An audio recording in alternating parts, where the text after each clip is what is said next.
على عصا. قال: يا رسول الله، ماذا تقول في رجل فعل الذنوب كلها وما ترك حاجة ولا داجة إلا أتاها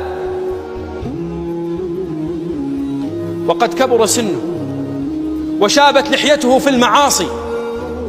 وش تقول بهذا الرجل يا رسول الله؟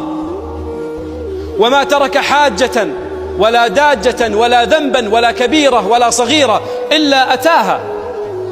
فقال النبي عليه الصلاة والسلام: أستغفرت؟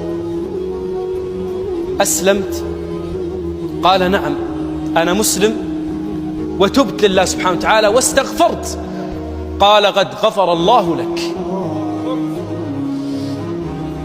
يا عيال، الرجل يقول: شابت لحيتي في الذنوب، ما عملت لله حسنة، أنت تقول غفر الله لي؟ فقال النبي عليه الصلاة والسلام: أستغفرت؟ قال: نعم. قال: قد غفر الله لك. قال: يا رسول الله، وغدراتي وفجراتي؟ قال: وغدراتك وفجراتك. قال: وغدراتي وفجراتي؟ قال: وغدراتك وفجراتك. قال: وغدراتي وفجراتي؟ قال: وغدراتك وفجراتك. يقول أنس: والله ولى الرجل مدبرا لا نسمع منه إلا الله أكبر، الله أكبر، الله أكبر، الله أكبر، حتى غاب عنا ظله ونسمع حسه وهو يقول: الله أكبر، الله أكبر.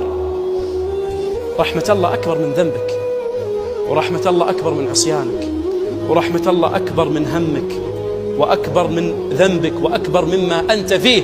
فالنبي عليه الصلاة والسلام ما قال: لما شاب شعرك وكبر سنك ونزعت منك شهوتك اليوم أتيت تستغفر، لا، قال: غفر الله لك، لأنه عامله برحمة الله. أنت لما تنظر إلى ذنوبك وإلى رحمة الله، وش الأكبر؟